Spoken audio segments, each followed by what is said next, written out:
theatricality and deception. Powerful agents to the uninitiated. But we are initiated. I'm super excited!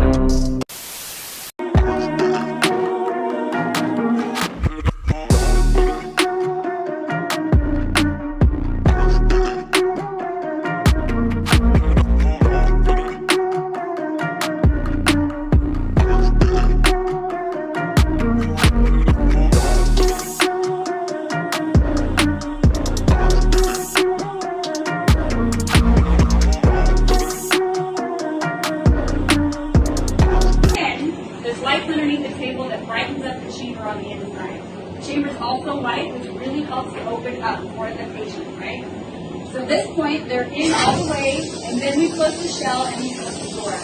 Because of that, it's over their legs, they don't really see that. It helps alleviate a lot of anxiety or that claustrophobia that patients can experience.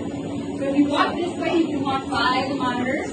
Go both directions. Oh yeah, you can go either way. You can see it move. A lot better from staff. So feel free to walk all the way up to the system. You don't have to stay in the corners. You don't have to stay on the profile. Right now you can walk all the way up. You can see all of the moving components, everything that needs to make the system work, to make the linear accelerator work, all mounted on one of these axes, and it rotates with the system.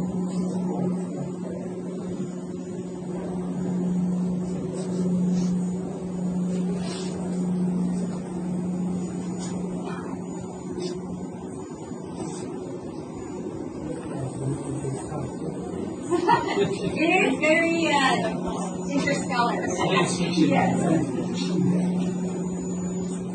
And that was part of the idea, right? They didn't just want a machine that works. They wanted it to work, and they also wanted it to be pleasing to the eye. Again, the experience is an experience for the patient, right? And we want it to be a positive one. So you have to undergo something like this. Doing it something like this actually mentally makes you feel better. I have a question. So, so the door is iron, this is lead, and there's a significant amount of lead on it. So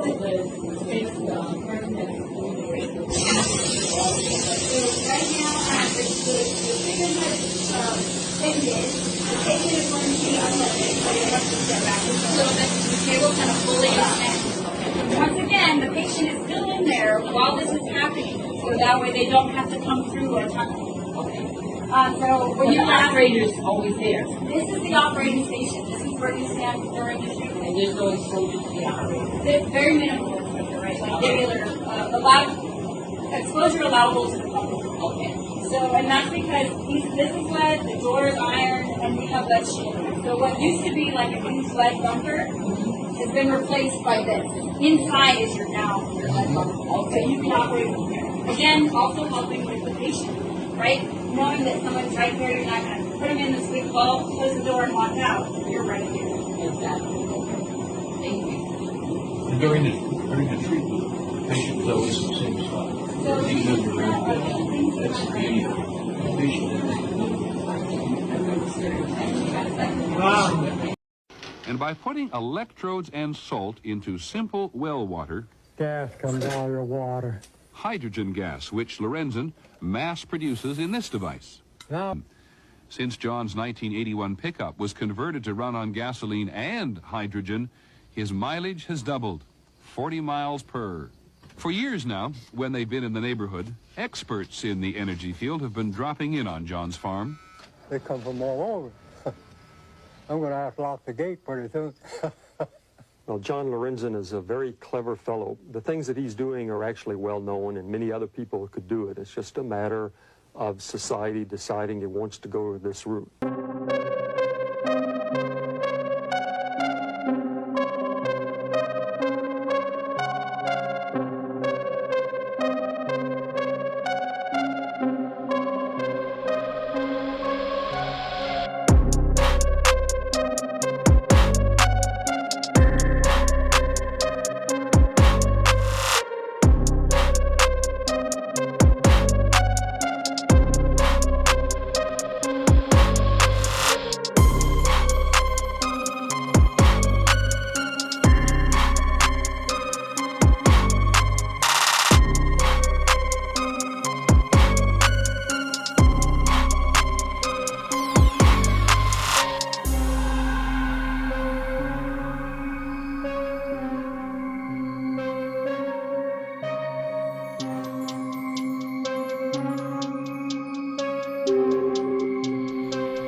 power and pulls us along.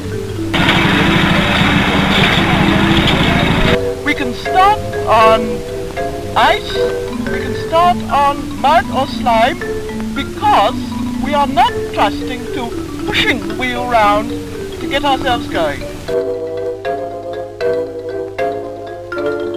The steering is also interesting. The steering is done this way, by twisting the whole track over to one side. And you will notice that while we are quite vertical, quite level, the sphere on the outside tips over as I turn, and we can therefore run round corners in accordance with our tip. Is an acronym that translates to European Council for Nuclear Research, but has since moved on to studying particle physics. And even though they invented the internet in 1989, they are most famous for their 666 logo, a video of a woman being ritually sacrificed on CERN grounds at the altar of Shiva, the Hindu god of destruction, and for potentially destroying the universe. Multiple lawsuits have been filed to stop CERN's particle collider in fear that it could destroy the Earth, which revealed to the public that CERN is a sovereign entity outside the jurisdiction of the courts, so they can do whatever they want. What is it that they're doing? It has to do with high-velocity counter-rotational spin, which was first documented in Nazi Germany's most secret program, Die Glocke, the bell. According to surviving documents, the bell was somehow affecting time and space. The most distinctive aspect of the bell was high-velocity counter-rotational spin, also known as torsion physics. Many are concerned that CERN is attempting to open a portal into another dimension that will allow demonic entities to enter ours. This was blatantly portrayed 6 years ago in a pagan ritual to celebrate the opening of the Gotthard Tunnel, just east of CERN. The dimension they would be attempting to open is already somewhat accessible. CERN is an acronym that translates to European Council for Nuclear Research.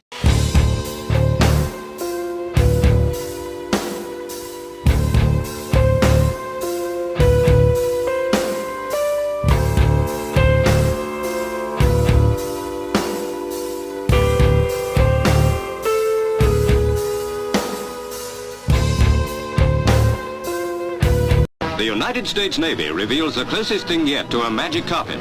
It's called the flying platform. The safety lines keep it close to the ground as the pilot demonstrates how he steers, merely by shifting his weight in the direction he wants to go. Still in research, it may yet become an Austin 7 of the air. Two small engines drive two propellers rotating in opposite directions underneath the flying platform. Taking off in untethered flight, it rises on the blast of air sucked in through holes in the top of the platform and driven down by the propeller thrust. In California, where it was built, the flying platform hovers only a few feet from the Earth like a power-driven pogo stick. The greatest knowledge held back from us is the gathering and harnessing of the ether above. They even had their vehicles running on it. All of this similar architecture, all of these patterns, all of the antennas and arrays found all over this world. It is no coincidence. The buildings of the old world was built with purpose. More than just buildings that are beautiful, that uplift and inspire. They also provided all the energy you would ever need, harnessing the ether above, just like Nikola Tesla and his Tesla towers. This technology has been around for quite some time. One reason we don't have these free energy devices today is because free is not in the vocabulary of our controllers. Our world was designed for maximized profit of the few. Question everything, friends.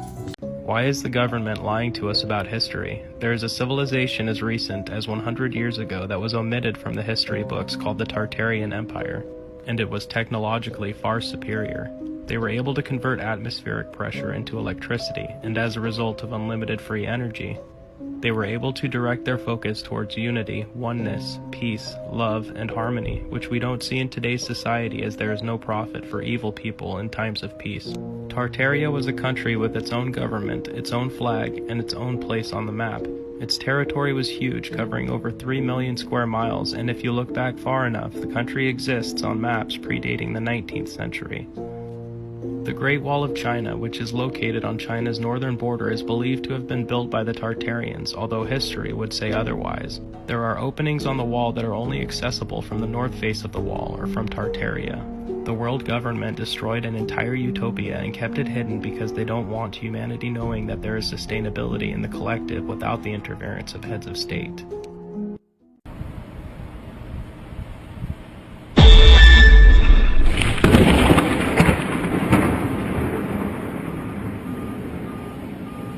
So I don't know if you guys realize this, but the Coast Guard has a 47-foot boat that is designed to completely roll over and right itself within 10 seconds. So they basically just call this the MLB, the motor lifeboat, right? It's 47 feet long. I think it's over $1 million to build one of these things, but it's, like I said, designed to completely roll over and it rights itself automatically within 10 seconds.